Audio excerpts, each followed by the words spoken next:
Aryabhata news, Kumar रोशन, पटना।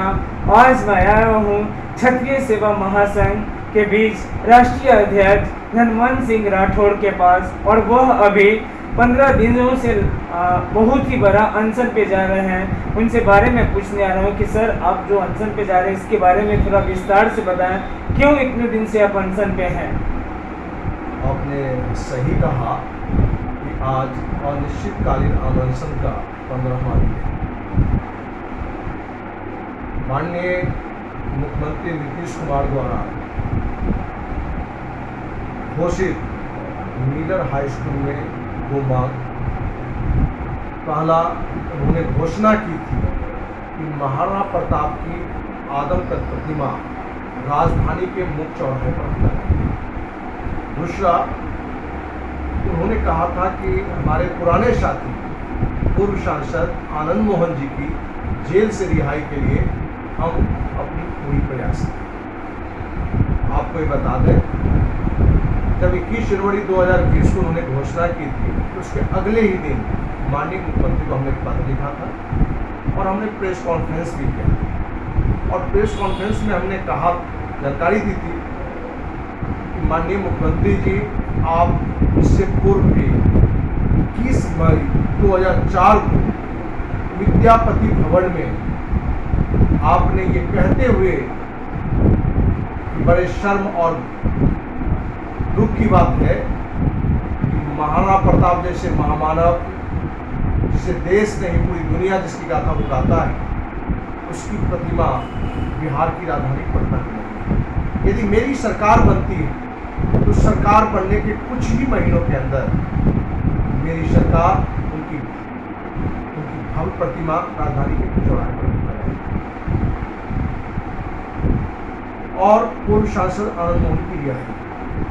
अभी पहले 2 महीने पहले हमने उन्हें फिर से पत्र लिखा और कहा कि माननीय मुख्यमंत्री, आपने जो 2 बड़ी घोषणाएं की थी, यदि 8 अगस्त 2020 तक यदि लागू नहीं होता है तो 9 अगस्त 2020 से मैं अनिश्चितकालीन अनशन पर बैठूंगा।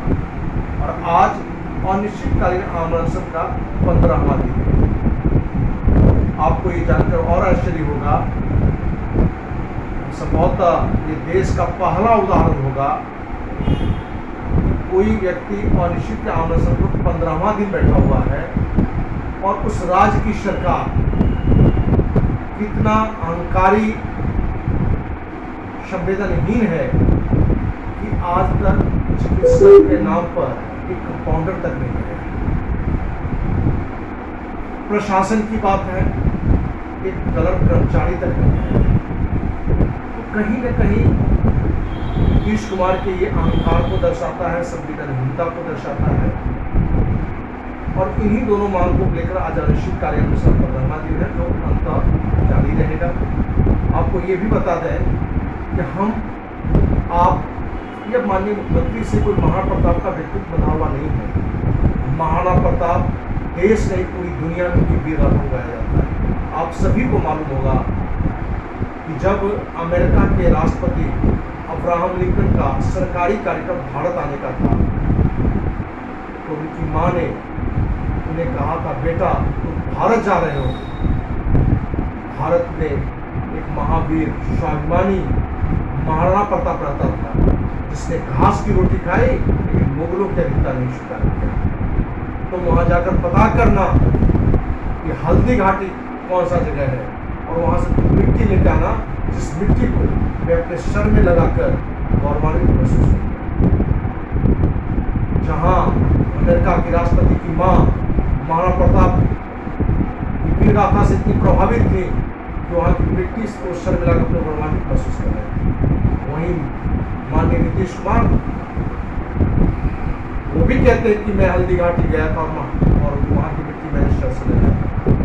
तो बड़े दुख के साथ कहना पड़ रहा है कि इस तरह के व्यक्ति कहीं मिट्टी यदि लगाए होते तो बिना प्रतिमा बनाए उनको नींद नहीं आती। लेकिन सिर्फ वोट की राजनीति के लिए 2004 में भी, 2020 में भी, आपको भी मालूम है और सबको मालूम है कि 2004 से और 2020 के काल में कुछ समय को छोड़ दिया जाए तो बाकी समय बिहार के माननीय मुख्यमंत्री नीतीश कुमार ही रहे हैं। और उस स्थिति में यदि यहाँ उन्होंने महान पिता की प्रतिमा नहीं बनाई है और मुख्यमंत्री के बनने के बाद उन्होंने अपनी पत्नी का प्रतिमा राजधानी में बनाया, पत्नी के नाम पर पार्क बनाया। पिछले साल एक राजनेता जिनकी मृत्यु हो जाती है, जो उनके मुख्यमंत्री बनाने में बड़ा सहयोगी थे, उनका प्रतिमा उन्होंने एक साल के अंदर बनाकर उद्घाटन कर दिया। किन्हीं की प्रतिमा बनाए, उससे हमें कोई विरोध नहीं है, कोई गुरेज नहीं है, लेकिन एक महामानव का प्रतिमा का नहीं, पूरे बिहार की इज्जत की बात, शर्म की बात है और उनके नाम पर बार बार वोट की राजनीति करना कितना दुखद बात है। तो अंतर ये दोनों मांगों को लेकर हमारा आंदोलन चलता रहेगा और ये आगे आंदोलन का बड़ा रूप दिया जाएगा जब तक ये दोनों मांगे पूरी नहीं हो जाती। और मैं मुख्यमंत्री नीतीश कुमार जी को ये बता देना चाहते हैं कि आप इन दोनों मांगों को लोकसभा चुनाव के पहले यदि पूरा नहीं करते हैं तो मैं समाज के पूरे बिहार की एक एक जनता से करबद्ध आग्रह करके हम ये निवेदन करेंगे कि आप ऐसे अहंकारी संवेदनहीन मुख्यमंत्री को वोट नहीं दें और ये दो मांगे नहीं मानने का बड़ा खामियाजा उनको अपने चुनाव को करना।